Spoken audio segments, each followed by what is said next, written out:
All right. It's nighttime, and you know what that means for me. More coffee. It's going to be a long one.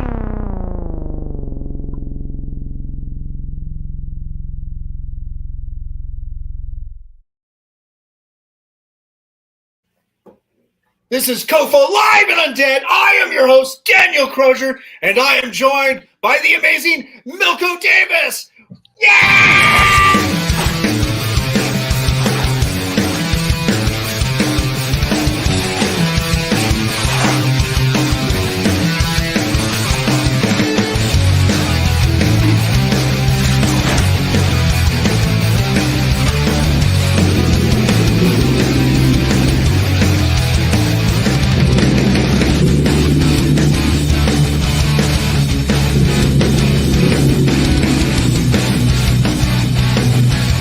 Do I have something on my face?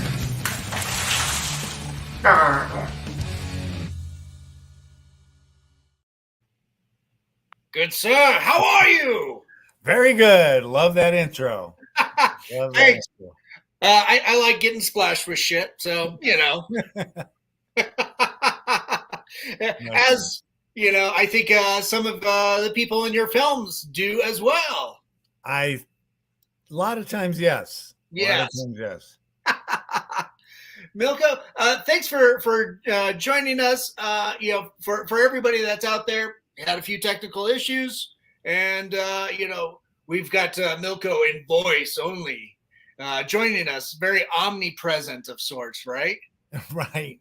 Unfortunately, technology on my side's limited.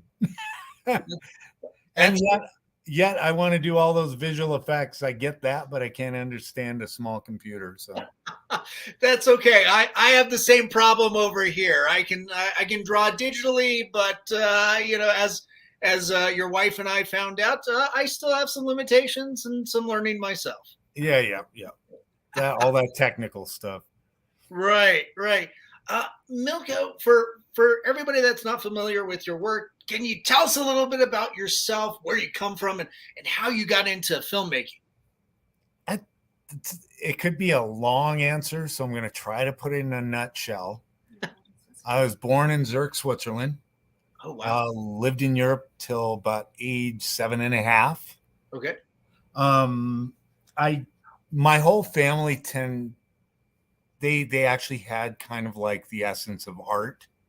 Mm-hmm. Like my uncle could carve wooden ships and put them in a bottle. I still try to figure out how he did that.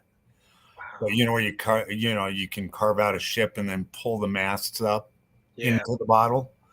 So, they're all creative. And I think I just picked it up through a bloodline of relatives.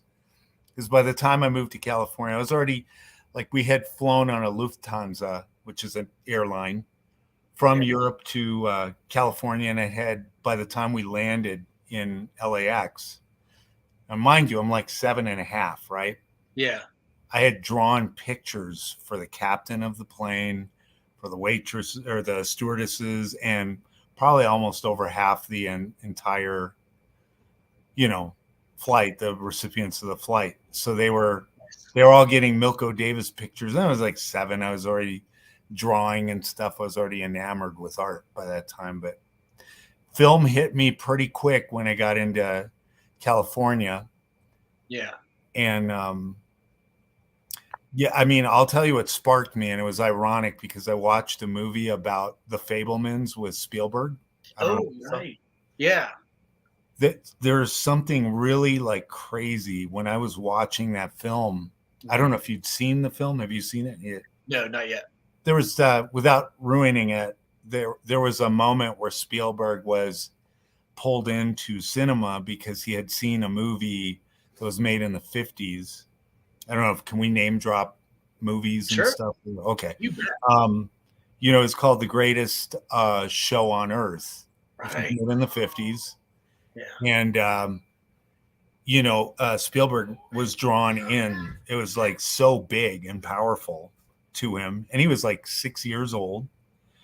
And that's what sparked his interest in cinema at that young age. Well, here I am, 7.5. I think this is about a few months after we had moved to California. And my my family, they had friends, and I hung out with my younger friends. We went to see a movie called The Poseidon Adventure. Oh, right. Which Nice. is at the old, and I remember feeling the same way they depicted Spielberg feeling when he saw The Greatest Show on Earth. Because I was like blown away, traumatized and blown away at the same time. And I think that's what sparked my interest right there. Yeah. Oh, that's cool. What a great film. The original Poseidon Adventure. Oh, it's like phenomenal. Yeah. It's way ahead of its time. If you look, that's like, that was done in like 70s, early 70s. Yeah, something like that. It's like 71, maybe. Oh yeah, it's incredible. Yeah. And to find out a capsized ship was a miniature that they used. As time went on, I wanted to know why that movie had such an anchor, no pun intended, on me. And it was like, yeah, they use miniature everything. I was enamored by Spielberg and Lucas, and it just so happens the composer of Poseidon Adventure was John Williams. So all the dots connected because it's like Spielberg, Lucas, all these things were just the tapestry of what I try to pursue, later on in life. Right. Wow, that's awesome. What a great movie to really spark your interest and kind of help ignite that creative flame. Yeah, that was awesome. That's so cool. Yeah, and you can't comprehend when you're that young because it was more of an adult-driven movie.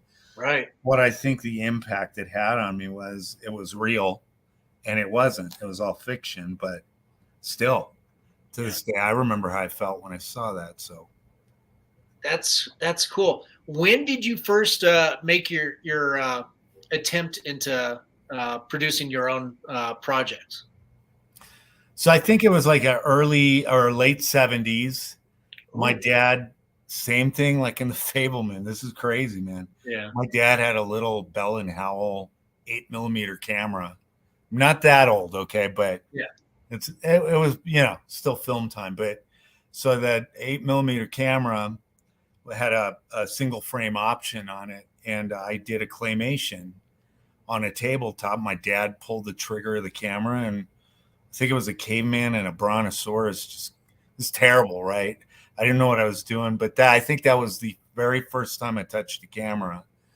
I said, all right, the animation part was my dad. My dad was a military man, but at that point he had some patience for my interest in film at that time. Yeah. So he kind of got involved. He was a technical engineer, and he said, this is how animation is done. So he kind of held my hand through the process and shot the first roll of film. Wow, that's cool. Hey, what a neat experience too for father and son to have. Yeah. Was this something that he kind of stepped away from later on? So it's interesting. Like every story has its own path, right?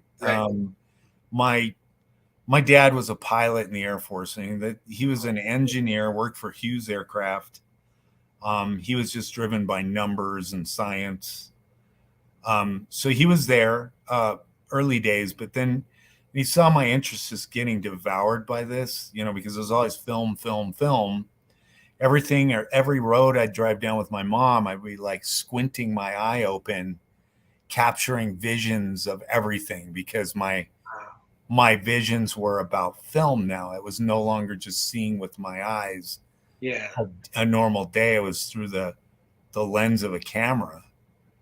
And they were both kind of getting concerned because I became, to this day, it's a very lonely business. You make a movie and you're trapped in a room putting it together. It's a very lonely thing, But back then, I don't know where I was going with this whole thing, but where were we going? I lost track when I shot off there with it.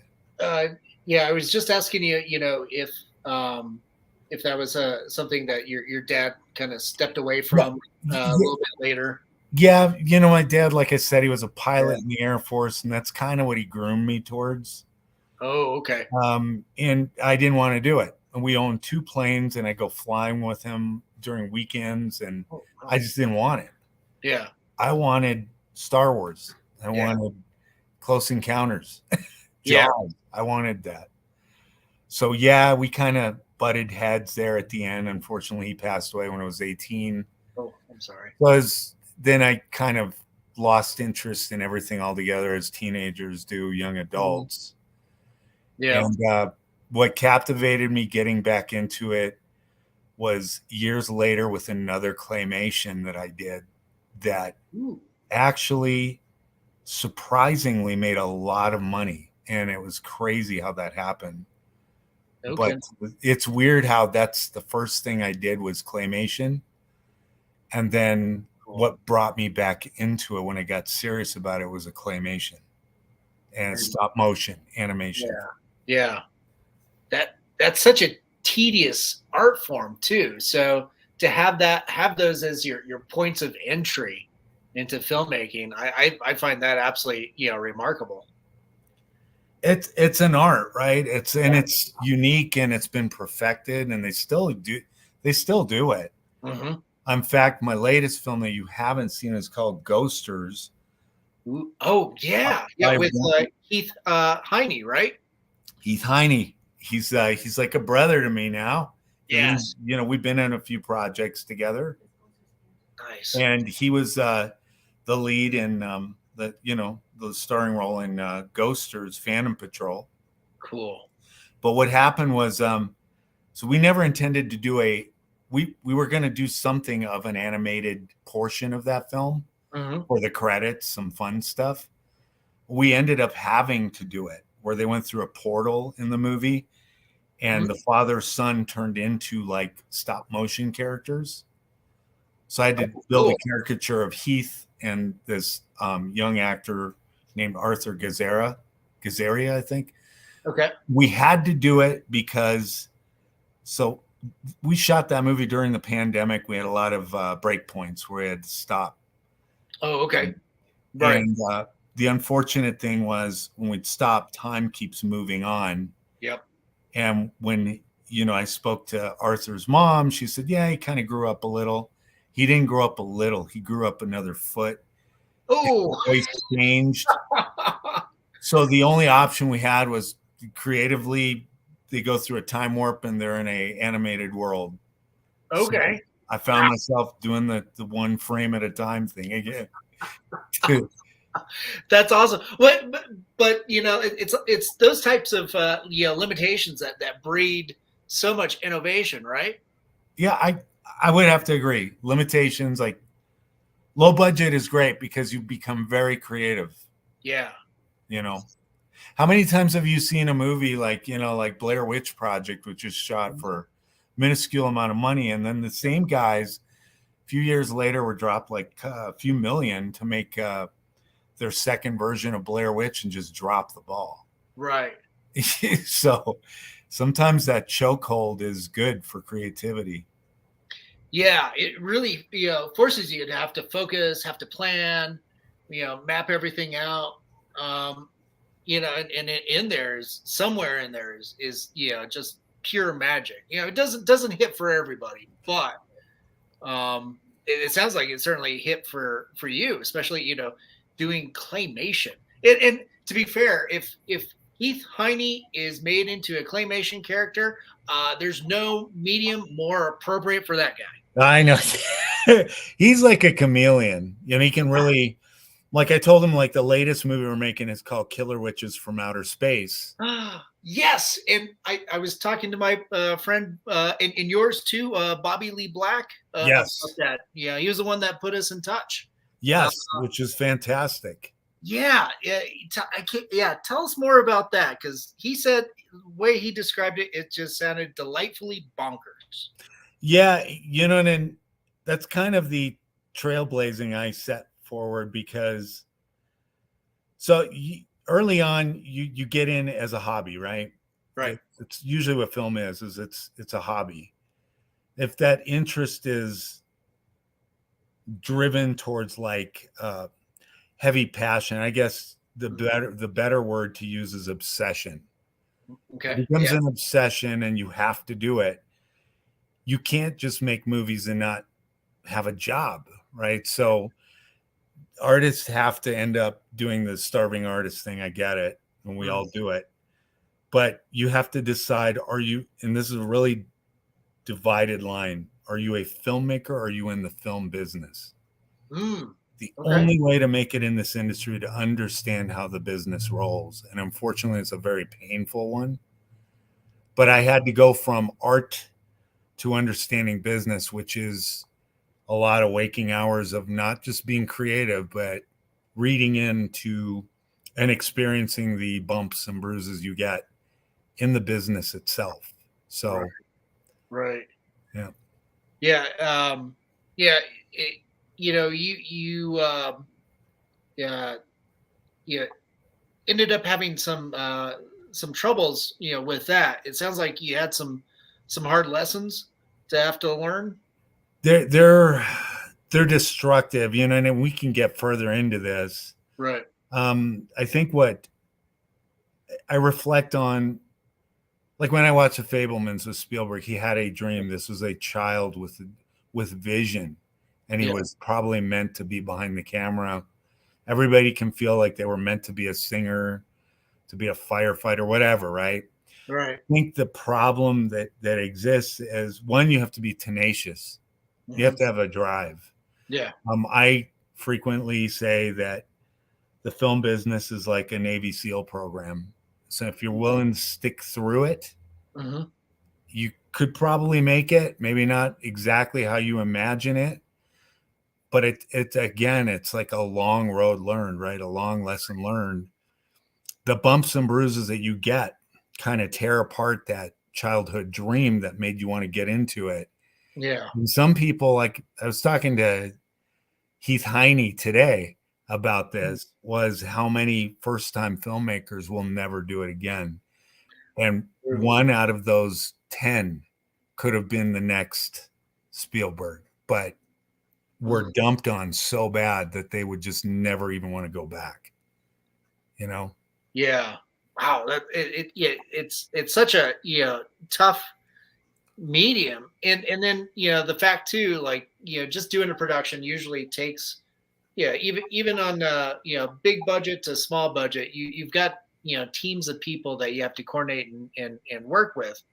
But then on the commerce side of everything too, to also be bombarded by those restraints is so tremendously cumbersome. And it sounds it could be disheartening and soul grinding. Absolutely. I'm like, what you're saying just echoes, right? It's exactly what you're saying. Right now, what the weird thing is, the world has changed in the dynamics of an old model that was theatrical television and Blu-ray or VHS. Yeah. Those days are gone. Now you have streaming. Everything has evolved into like a digital delivery stage where people can click a button and watch a movie right away.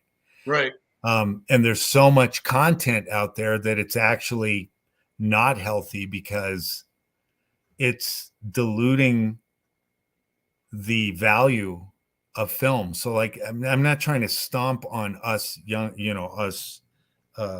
small time filmmakers that I call Smollywood, like the small little films. Yeah. Yeah. They don't even categorize as micro budget. I think micro budget was like $250,000, and that's considered micro budget. Yep. Yeah, I made films for a couple of quarters and $1, so I don't even know how that's categorized. Yeah, I totally understand. I directed a feature film once, and I spent $400. It was all on purposes. Well, and that's a product. Now you have a product. You have a fee. Is that if I interview you and ask you right now, did you have that released? Obviously, right? Yeah, we did a theatrical screening or two, and then I kind of shelved it, put it on Vimeo, and so that's the only real distribution I had. And then Troma, Lloyd Kaufman picked it up.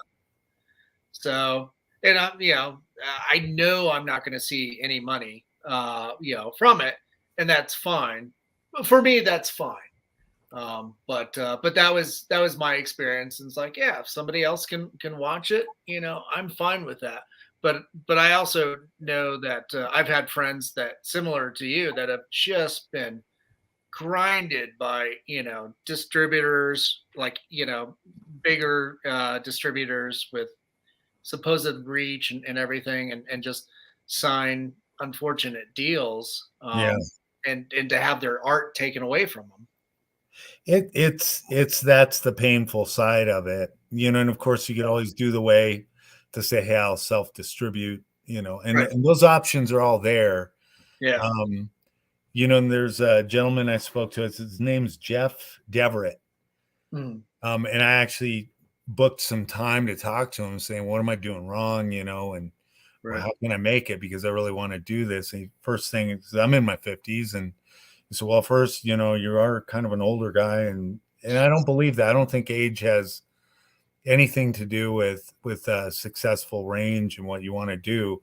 Right. I think a lot of people have their own stories. Like you have made a movie. I have made a movie. Many people have made movies. So I think the more you make it, either the more you break it or the more you succeed at it. And I think it took me all about 7 films to start figuring it out. Because those deals, those contracts you sign with, let's get rid of the word distribution. I think there are distributors. I work with one right now who's an actual distributor, not a carpet salesman. Okay. And it's a really good company. Yeah. I've done well with them. I'm keeping names and brands out of this, but my thing was the ones prior to were, I guess, a bait and hook. They sign you on. Mm. And the thing is you got to think about these new companies are aggregates. They're librarians. They sell based on volume.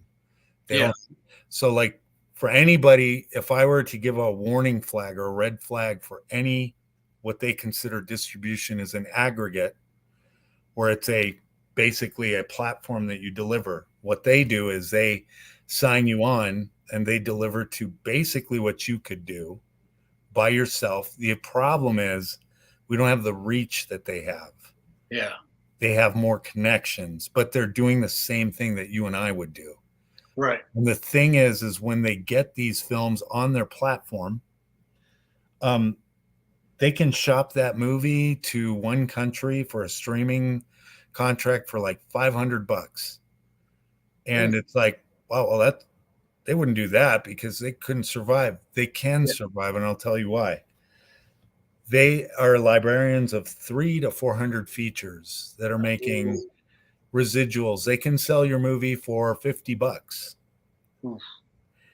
It no longer, they don't evaluate your sweat equity into it. What they evaluate is their bottom line. So every movie makes about 60,000 that they pick up without effort. They don't have to pay for advertising or anything. It's just straight to streaming or payouts payable from advertising because they have enough hits on their channel. So since that time, I've been pursued legally by one company because I touched a fresh spot that they don't want people to know about. So that is a big issue I'm dealing with right now on a past film I worked on. Okay. That is the dark side. This is not just them ripping you off. This is kind of them coming back at you with knives out. Jeez. So I'm letting people through your show, and I've been talking to other people. Like I have a friend, Tron Simpson, who's on the radio, and we've done the table talk about this weird distribution, that's why I call it like the occult. These guys are out for quick cash. Yeah. Yeah. So. It seems so counterproductive because, as a distributor and representative of that film that they've either bought or are under contract with you, right? Yeah. To make the most of it, get as much money, and also maintain that relationship with you by going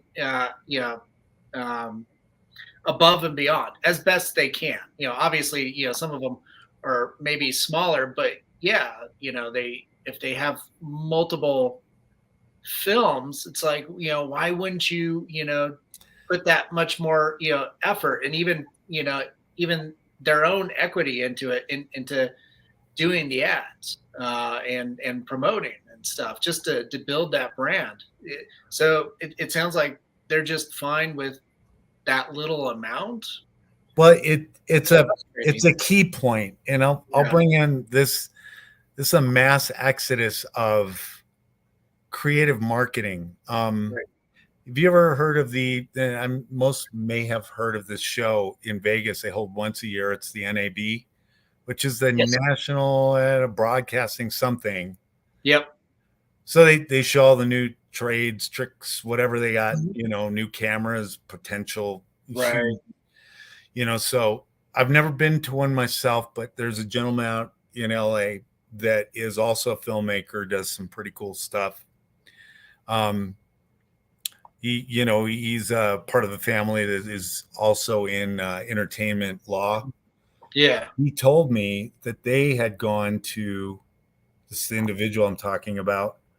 I'm not name dropping because I didn't really suggest I was going to do it, but he went out to Vegas, went to the NAB, and then, wouldn't you know it, downstairs, this gigantic meeting room set up with hundreds of chairs, and all these distributors from all around the world go there. And he said he went in, vetted himself as one of them. And I'll tell you what happened. This is where this gets real creepy. This is kind of like the Bilderberg effect of this small filmmaking environment. Okay. I'll go down there, and the only thing they talked about was creative marketing and creative contracts. Nothing about promoting or pushing movies forward. There was no interest. It's just accumulating your content, my content, bringing it in. Why would they do that? By just drawing, because there is hardly any effort except to make sure that you're legally cleared. I'm not saying to be a scam artist, but they have found and managed a way to basically, with a click of a button, right, take your film and say, oh, you have to go through a QC process, but you're gonna have to pay for that. You're gonna have to pay for color correction or whatever. So there's no risk. And if they make $50 only off of your film, they made $50. It didn't cost them anything. That's the weirdness of this whole thing. And your film festivals are the same. Yeah. 20 years ago, you could enter your film. If you were lucky enough to get in, there were a handful of film festivals that were righteous. They would put your film, you could potentially sign deals. Now they have over 5,000 film festivals. You and I could open one up, collect cash, and just pick a film and say they won, but you just made $60,000 for your run. Yeah, we've on my end, we've got Colorado Festival of Horror, which Live and Undead is a part of, and we've been approached a couple of times like, hey, you should have a film festival component. My response has always been, God, that sounds like an awful lot of work. I don't have the time to sit and watch everybody's movie. I'd much rather, talk to people like you and watch your films, in particular. But yeah, you're right. There's a bit of a saturation of that, and it is a bit of an easy way to make a quick buck. Well, and my thing, to clear the air, I'm not slamming on every aggregate or every distributor or every film festival out there. Because I've worked with film festivals that actually called me up saying, hey, can we play your film? Yeah. And it's like, well, that's actually great if you're filmmakers, you get exposure, right? It could be one of those festivals that gain a lot of momentum. Are there others that are just like, on the boondocks where, maybe 3 people show up to watch your film? Right. And it could be an honest Joe that just loves film, wants to, but a lot of them have become like online thresholds where they collect a lot of cash. Yeah. They send out a lot of promises. And you could go and surf the YouTube and find all the horror stories of people that spent more money going out to support their own film than actually benefiting from the festival. But yeah, I haven't I've heard of some of my friends that have been in that situation. With my film, I never did that. I submitted to film festivals. I never got in. I was like, well, imagine all the money I'm saving from, yeah. from not going out there. I did, however, have to spend money to submit, but at least back then it wasn't like what it was now. In some entries, some entry fees are pretty small, like $20 here, $20 there. But some of the larger ones, that's definitely not the case. But I would, from my experience too, I would personally equate it to like going to a comic book convention. My girlfriend and I, we produce comic books, and you have to, you produce the comic, you self-publish and everything, and then you've got to pay anywhere from, I don't know, 300 and up for a table. Some of the local shows though, 75, maybe a little bit more, but you already have that overhead. And then if you're traveling and you have to stay there, and you're only selling like comic books, $5 a pop. You really do have to like sell out if you bring like 1,000 of them to all of a sudden pay for your weekend. Well, I just want to say bravo. If you're doing like comic book, that's fantastic. That is like really cool. Thanks. Yeah, I know, like sci-fi conventions, back in the day they had Star Trek conventions, which slowly faded into. So that little claymation that I did was a Star Trek spoof called Star Wreck Zone. It was kind of like Twilight Zone meets Captain Kirk and Captain Picard, and we did this stop motion. It was like 17 minutes long. Wow. And I got double tapped by Paramount Pictures. So what happened was I didn't get it, right? I just wanted to do something fun. Yeah. And I wasn't expecting money, and that thing made over 70 grand. That little 17-minute film, which I had to sign. They used to have a company called Media Play out here where they would allow independents to sell their music and their videos just in their local artist bin. Right. Well, so they said, I forgot what her name was, Margaret or something, real nice gal. You got something here, eh? If you could package these, just bring me in 50. Well, they sold out in the first week. And I'm like, this is before YouTube. So priorities on film were like the big thing because not many people were doing it. Yeah. We're also talking like mid 90s, right? Right. So the weird thing was that I found, out of all things, a kind of a drop ship distribution where you have to package it and fulfill their orders that they sell. And I remember a buddy of mine, when we had a fax machine that would get the orders in, not acquisitions, but purchase orders. And I'd get like a order to Candy Cane, Music Land, whatever, for like 5,000 copies. I'm sitting there at night doing VHS dubs. So I was able to afford multiple VHSs. So I'd be like dubbing all this stuff over, like master copying them, right?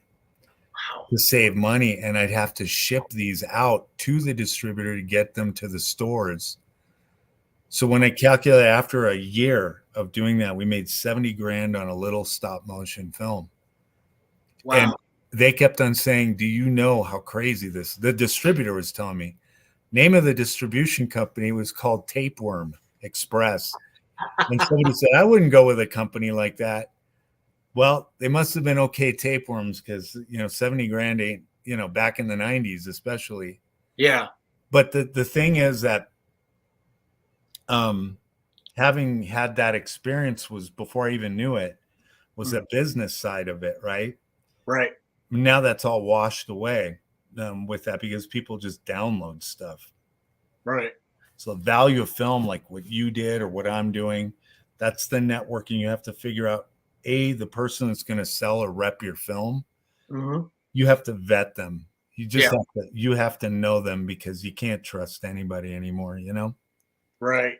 Right. No, that's that's a good point. And for any young and up and coming filmmakers, to consider, go to your sources, vet them, get referrals too. Yep, for sure. Most definitely. Here's a stinger story for you that's just happened in the last week. Okay. There was a gentleman that made a movie out here about 4 years ago, and first time filmmaker, is well off, and he thought he'd try it out. And I saw his work, and I was like really impressed, like way ahead of me when I started. So he's just probably one of those guys that really like figures out how to do stuff, Mm-hmm.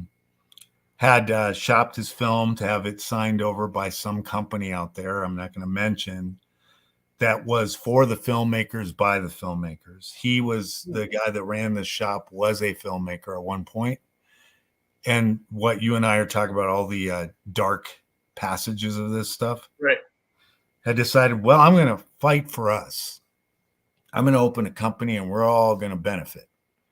Mm. So he signed on multiple films. I don't know how many, quite a few, and had sold out 2 years later to a bigger company. And basically, we don't know, but it seems like to me, he sold the whole entity of all those films with it. Oh, and shoot. money, yeah. Oh, man, that's frustrating. On a different note, looks like Heath just chimed in. Yes. Hello, guys. Hi, Milko. Hello.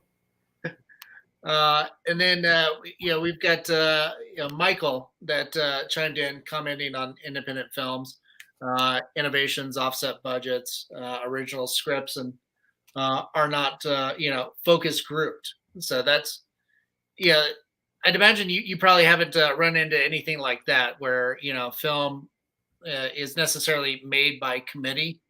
Yeah, it's always you, right? Yes. Nice. I keep it that way because it's too dramatic. Yeah. At a small level, if somebody said I need 20 grand to make a movie, I'd say save up for it, do it on your own. It's not worth it. It's not worth it. The ink on paper and the anger and the drama that goes with it, Right. Well, and to be fair, the decision making is what, you and your wife, right? Because she's sometimes your co-producer. She becomes like the executor and does great casting. Nice. She casted Heath for me and a lot of good people. She's done a lot of good work. She doesn't give herself enough credit. Where I pretend I'm like just a genius.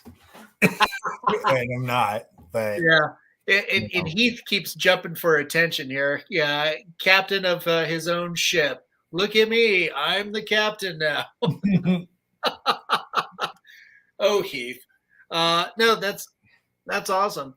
Obviously, my introduction to your work is Jurassic, Thunder, and I just mentioned that I watched it again, earlier today. I absolutely enjoy that. That is the most fun, ridiculous movie I've I see or I've seen in at least the last few months. But the first time I saw it, I think my friend I think Kayan, who wasn't he your comic book artist for Thunder? I think so. Kayan. Yes. But yeah, I ran into him at a comic book show, and he mentioned, "Oh, I did storyboards for this thing." I'm like, yeah, and he showed me some JPEGs, and I'm like, dude, these are amazing. It's like, what are you doing? Yeah, you know, he was doing some sketches and stuff. And it's like, why are you not advertising that you did work for this movie? So he turned me on to that. It was because of him that I watched it the first time, and it was so fun and just silly. But when we were off camera, you were mentioning, or before we went live, you were mentioning that, was it that film that you really cut your teeth learning some of the ins and outs on the craft? Yeah, you think at that point, I think that was the first time Heath and I had worked together. Okay, nice. And prior to that, I had done, believe it or not, I had done 3 films, actually 4 films before that. Right. Okay. Yeah. But I think the first one was a lucky shot. It was called Tsunami.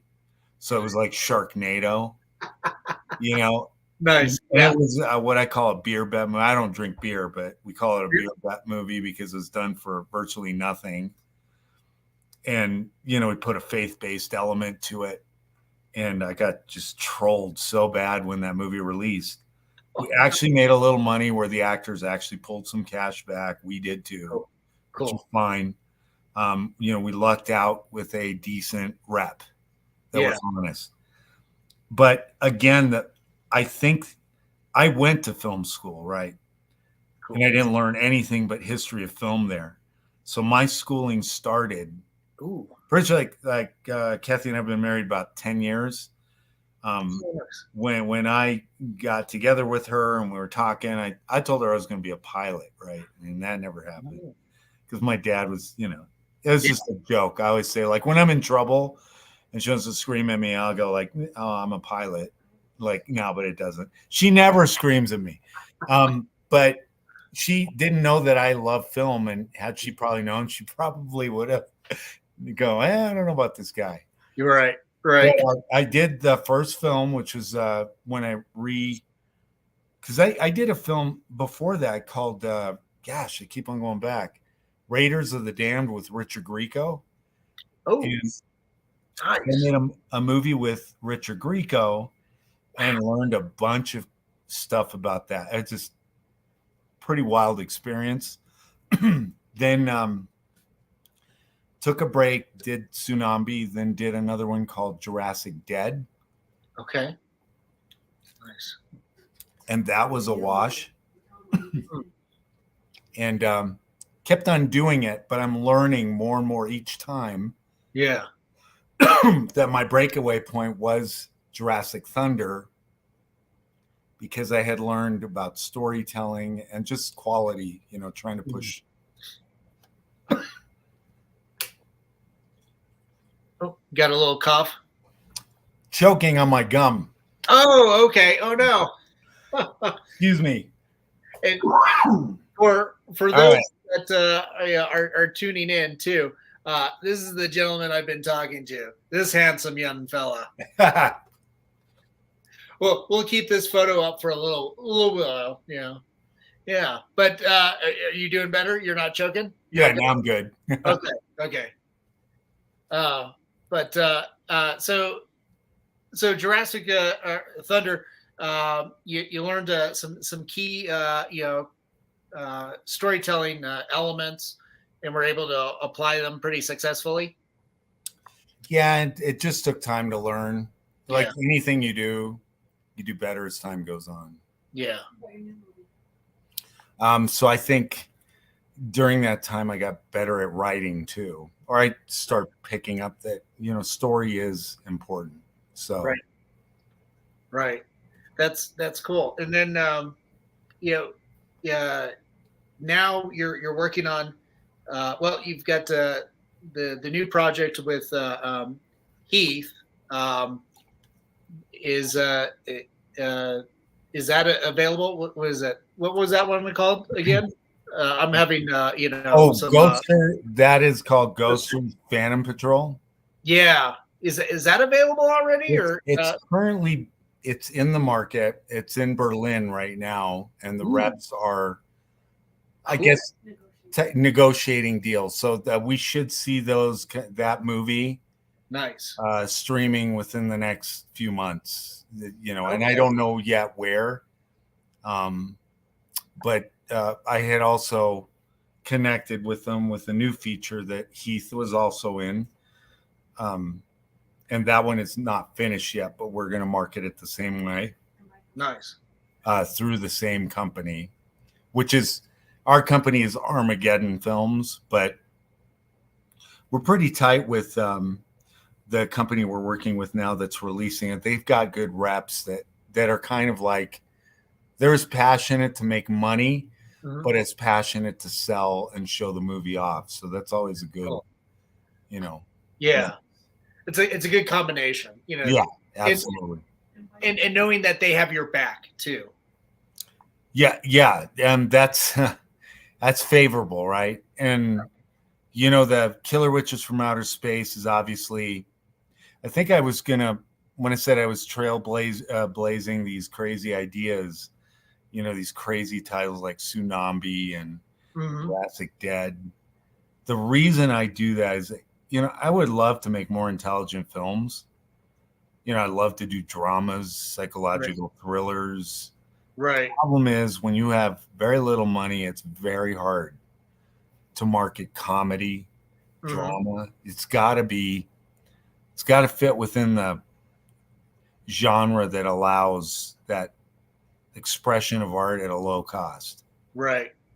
So I think that's why I just try to be as creative. Killer Clowns from Outer Space was a big one in the 80s for me. Yep. Oh, that's such a fun movie. Yeah. And honestly, so technically we weren't supposed to make Killer Witches from Outer Space yet, but it just so happened that we ended up doing it.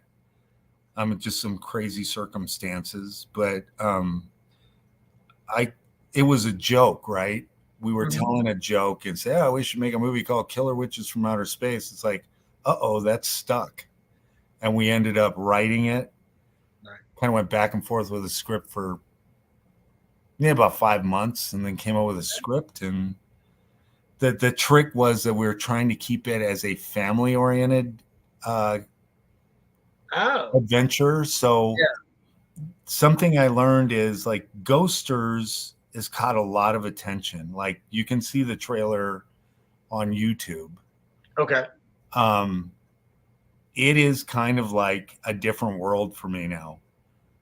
So the cool thing is that kids market is just huge.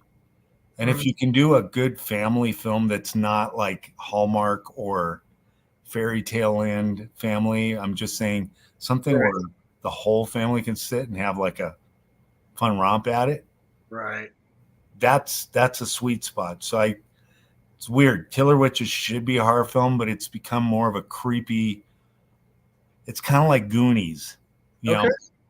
So I'm sticking with that, just trying to tread water and see, is this kind of like the genre I want to sit in right now? We'll see.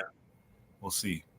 That's awesome. Yeah, when it comes to like horror movies and stuff, I always prefer something that's fun over something that's grisly. And a lot of my go-tos end up to being those, family horror films, or at least back when we were growing up, that was the case. Your Gremlins, your Monster Squad, those were so much fun. And I think there's definitely not only a market, but I think there's a need for kind of better quality genre family films or kid films. Yeah, they don't have them, right? No, they don't have them. So I'm trying to see if this is, because people change, right? So we're trying to see if this is the right way. Yeah, well, people change, tastes change, and now most of what you get is going to be like sanitized Disney-esque, and it's like, hey, you can do some pretty fun, rough around the edges, that doesn't have to be something that looks pristine and sanitized. Yeah, I was gonna bring up. There's a a movie that kind of stunned me. I was going to watch a movie with my wife, and then usually when you go down the hallway, you look at posters of upcoming films.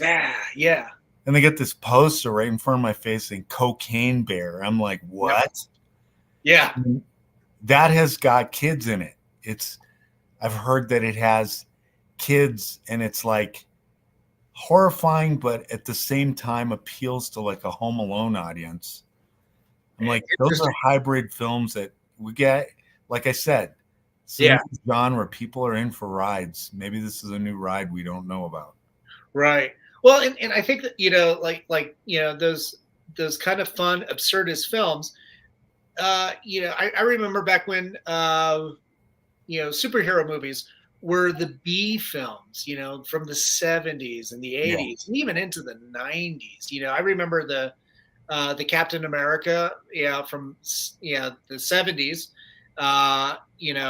driving around in his motorcycle with the bike helmet and everything, and the flimsy PVC see-through shield. And then they didn't do much better with the direct-to-DVD one from 1990.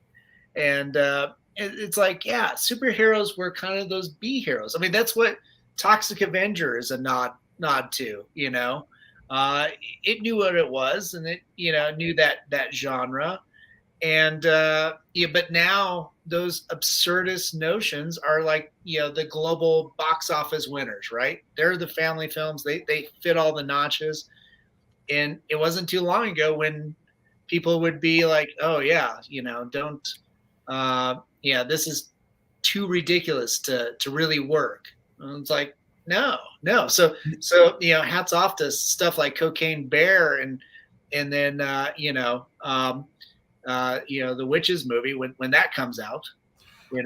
I think that what's weird right now is there's always a flux for independent film. Yeah. One, true independent films usually have a few million to make a film. That's like an independent film, right? Like the definition, right? So then you have micro budget, zero budget, scaling all those numbers. And I think it really doesn't matter what kind of money you have. I think at the end of the day, it comes down to one thing: does it entertain and does it sell? Right. And it doesn't matter at that time whether you made it for $2,000 or $200 million. Yeah. But the weird thing is, I think that people are now. It's kind of like Star Trek. I was a big Trekkie, and that's why I did that claymation of Star Trek as a claymation. But you can't tell me you could turn right or left and see a new episode of something Star Trek, Deep Space Nine, right? And it finally burned out. And right now, I think we're seeing this. Like Hollywood's worried because they've been banking on the streamline of Marvel movies. That's what makes the big bucks for them.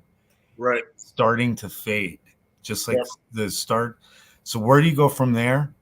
I think movies like Cocaine Bear. I think it's all the crazy because people are going to eventually, who knows, it could be like the gold rush of independent again. We don't know, but it's possible, Heath's got a new pitch for you. Let's make Heroin Badger. He don't give a fuck. So like Heath is becoming a writer and a producer. I think we're having a creative meeting live in front of everybody between Kathy, Heath, and yourself. I get an associate producer credit just because I'm in the room. I'm thinking about the amount of people that have helped me. But currently, when I write, I'll throw ideas at Heath, but I also work with a gentleman by the name of Michael Moras. Yes, Michael's here too. He said, "Honey Badger don't care." Yeah, he has helped me. We've known each other. Michael and I have known each other for about 8 years now. And so he's stuck with my craziness. He's stuck through it. But we're learning, right? We're becoming writers. Michael would edit ideas that I throw at him and rewrite. I'll tell you like one instant that just occurred with Killer Witches. We were lucky enough to get a name in the film. So we were able to pull a gentleman out of Hawaii. His name is Branscombe Richmond. And so he was in TV shows like Renegade, and he's been around long. He's got like 200 plus titles.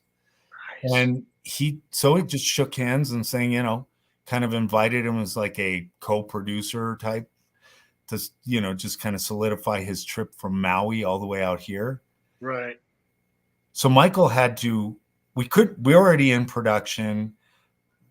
All the parts were filled. We couldn't write him in other words. So we had to add scenes, and that Michael kind of took that on and said, okay, I'm going to write vignettes into the movie. And what you don't want to do is just put them into the beginning and the end and make them disappear.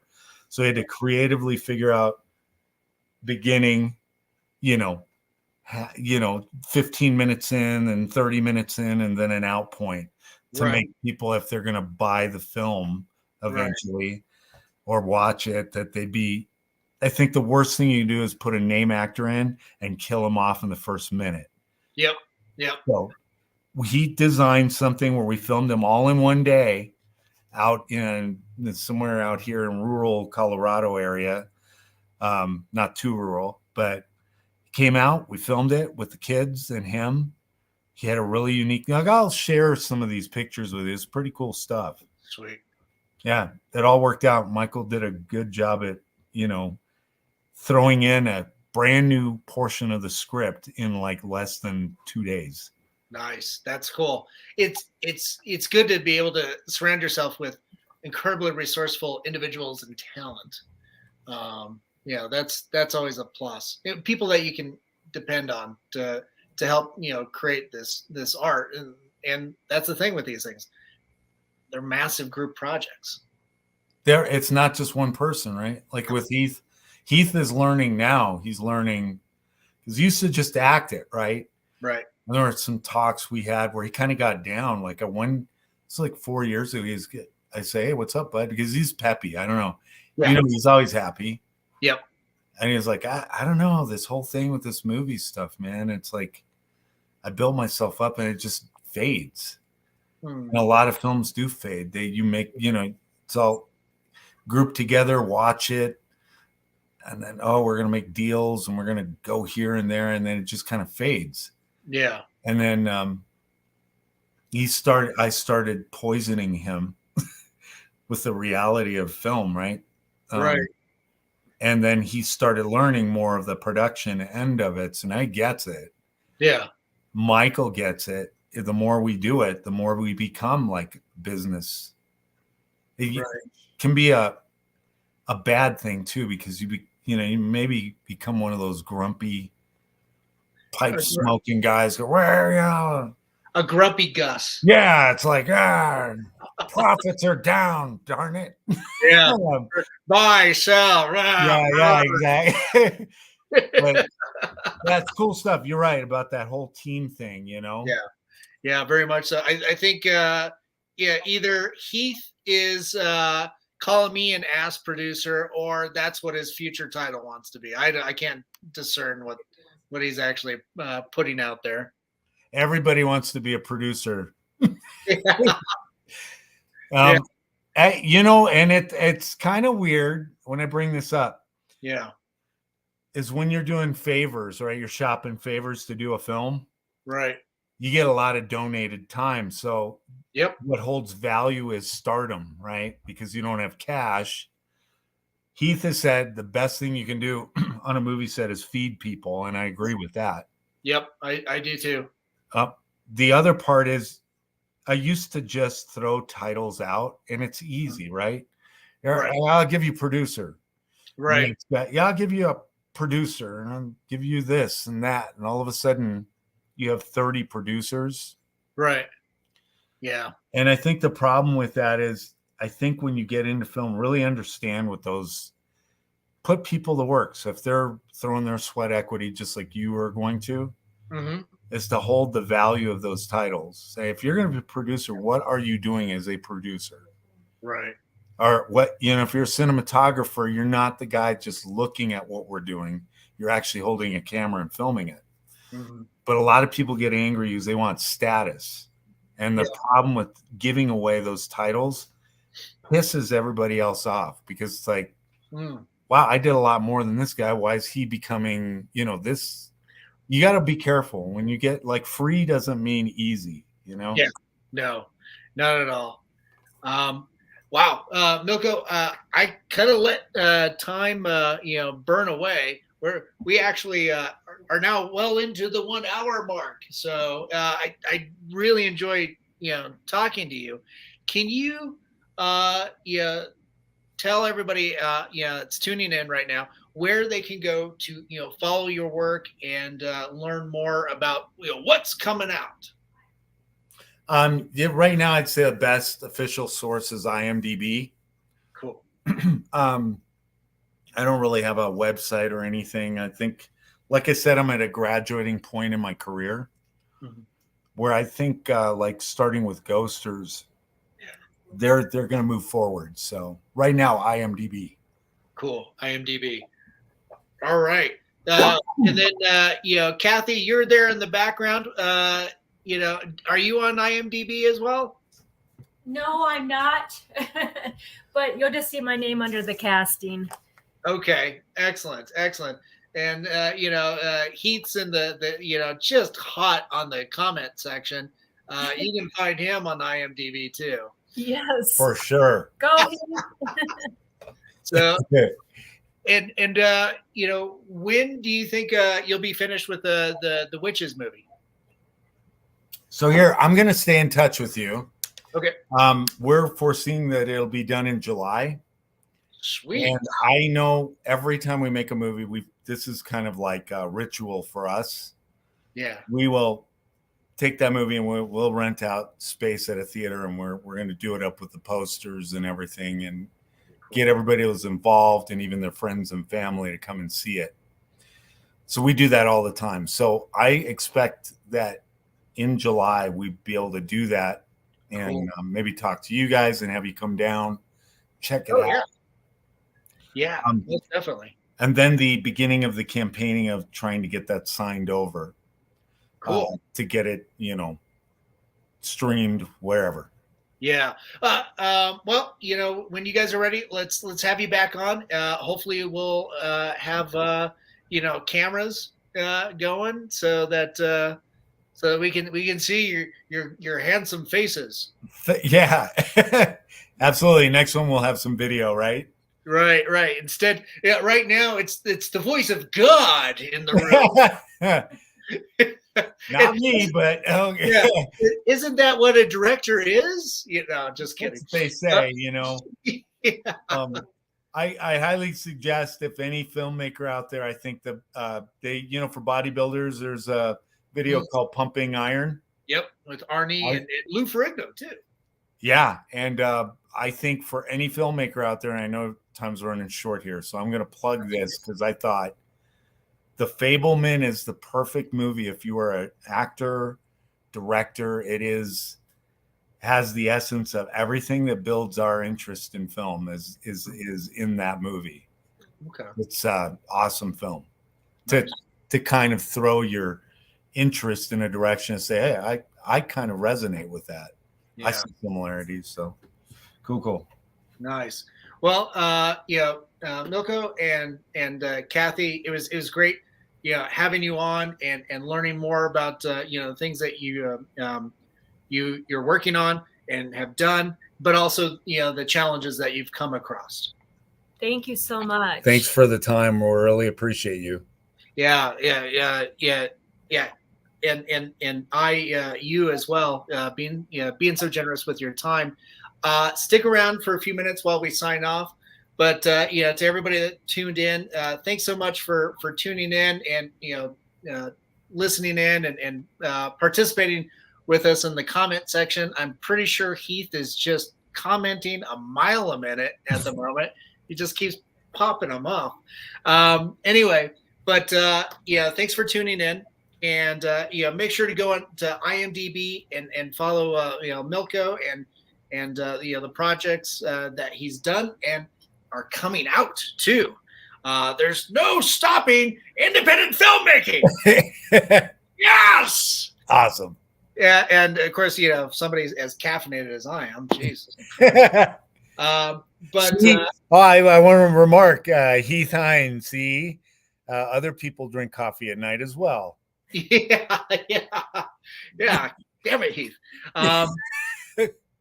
But yeah. Thanks to everybody that tuned in, and of course to our sponsors, to Mutiny Information Cafe. If you're going to start a revolution, make sure you're caffeinated, just like what we've been talking about here. Right? That's good.